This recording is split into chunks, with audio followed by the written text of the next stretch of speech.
Hey guys, it's DiabeticDanica here. Today I wanted to give you guys a tutorial on how to change an insulin pump set.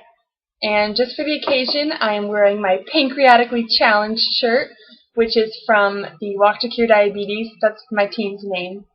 So yeah, the first thing I'm going to do is take off my old set. My old set was in my leg. It's kind of an awkward, camera angle, but I just wanted to show you what it's like to take one off as well. So it's really, really easy. You literally just take off the sticker, and it just comes off like that.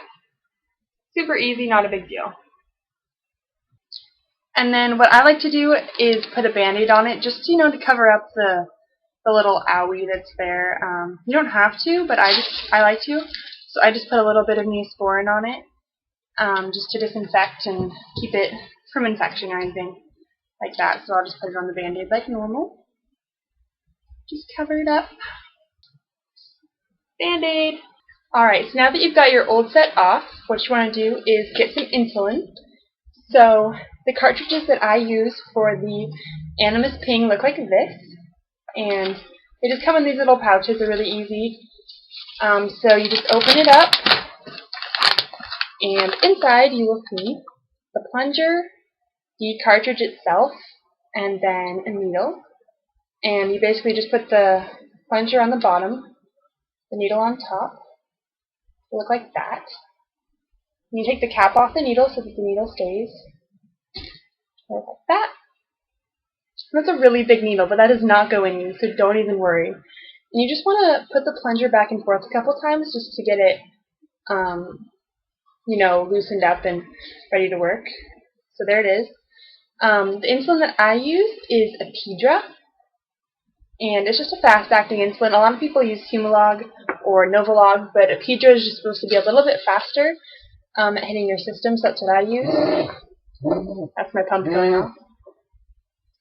And I fill it up all the way. I don't know if everyone does this, but for me personally, I fill it up all the way, but just fill it up according to your needs. So I basically just pull it all the way down to how much I'm going to put in, and I put that much air into my insulin vial. So I just put it in like normal, push the air in, turn it upside down, and then pour the insulin in.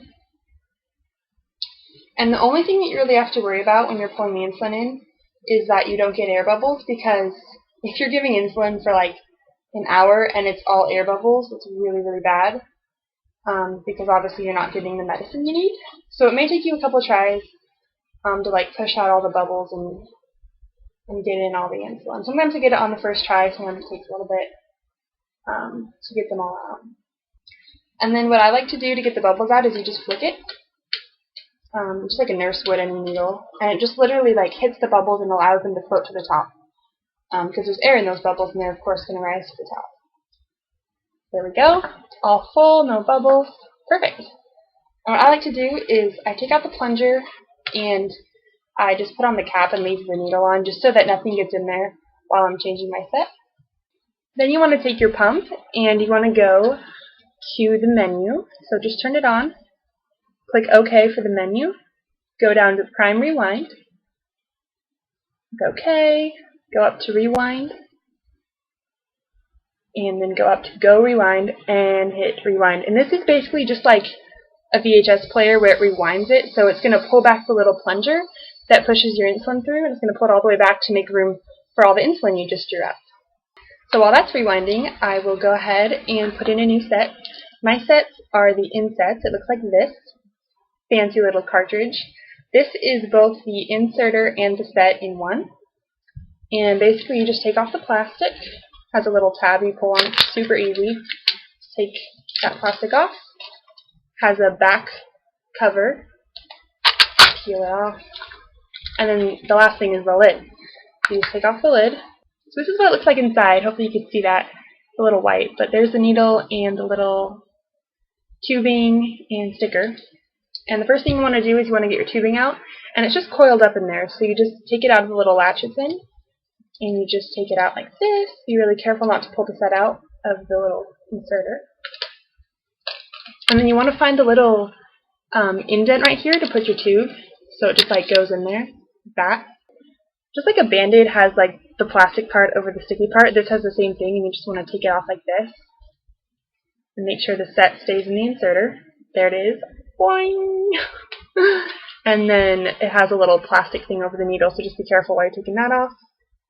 Just pull that off gently. It looks like that. It's a little blue plastic cap. So now it's all ready to go. What you want to do is pull it back, and there's certain parts where you hold when you're pulling it back and certain parts you hold to push it. The parts that you hold to pull it back have little lines, and so you just hold that and pull. See back here, right here, I'm pulling. So pull that back, and it's all ready to go. Looks like that. Alright, and I like to put it in my hip just because I feel like I have enough padding there, and I really prefer that to my tummy. So I'm going to put it in my hip, and you just want to make sure that your tubing is in, oops, my pump's vibrating, that your tubing is in the little indent right here. And you want to pick a direction where you know where the tube is coming out. So like, I just want my tube to come out the bottom, so I'm going to put it in this way. So I'm just going to find a good spot, and you want to make sure that your inserter is flat against your skin, because if it's hanging off a little bit, it might not go in straight. So just make sure it's nice onto your skin, and then you just squeeze the sides in. The sides with the little finger marks, and it'll go straight in. So here we go. That's it, it's in. So right now the needle and the tube is in, but what you want to do is take the needle out. So I just like to hold down where the tube is so that the set stays in when I take the inserter out, and I just pull the inserter out gently, like that. This is a pink one. As you can see, the inserter's pink and the set's pink, and it went in really nice. Didn't hurt at all. So there it is. Alright, so now that your set's in, you just want to unclip the tubing from it. So here it is, the tubing's just hanging free, and I just want to unclip it. It's really easy to do. So that it's off, so that I can attach it to my insulin vial that I got earlier. So what you do is you take your cap from your pump and you put it on the side with your tubing, and it's going to be facing this way. I'll show you that. So that you can put it on here and just go down to the bottom. Woohoo! Then take your vial and take off the needle right there, put it in your sharps container, and you just screw on the top from your tube to your cartridge. Like that. And then you just put the cap near the bottom. Ooh, there it goes. Like that. And get your pump out. And since it's already rewound, you can just go ahead and put it in. There's a little part where the insulin goes. And just screw it on. You want to go in your menu and go ahead and hit menu. Go down to prime rewind again. It's been a while, so it went away from the screen, and go up to load cart, and this is just going to put the plunger to where your insulin is so it knows how much is in there. So hit continue, and you can just wait for it to load. And now prime, so hit continue, and then so if you hit go prime and hold it down, it's going to put insulin all the way through the tube. So what you want to do is you want to make sure it can push insulin uphill. So my pump rep always told me to hold it up like this while you're hitting it. So I'm going to hold down go prime and look for insulin to come out the top. So go prime. Boom. I see insulin squirting out. So here we go. I don't know if you can see the little insulin drop there. But so insulin is all the way through the tube now, which is great. So the last thing we're going to do is fill the cannula. And the cannula is the little tube that's inside the set that's in my body right now. So what you want to do is hook back up to your set. Up to this point you should have been disconnected the whole time, but now you can hook back up. So I'll just go ahead and put it back in. And then I'll fill my cannula, so I'll go ahead and show you that. Fill cannula, and this set takes 0.3 units to fill, and that's just so when you bolus, there's not all this air in your cannula, like it's all full of insulin, so it'll all go straight into you after that. So hit go, and there we go. Alright, so that's everything. That's how I change my set every 2 to 3 days. With the insulin, I now have 178 units, so that'll last me about 3 days, and I'm good to go. So I hope this video is helpful to you if you're thinking about getting a pump or maybe thinking about switching to the Animas. That's how I do it. So have a great day, everyone, and I'll see you next time. Bye.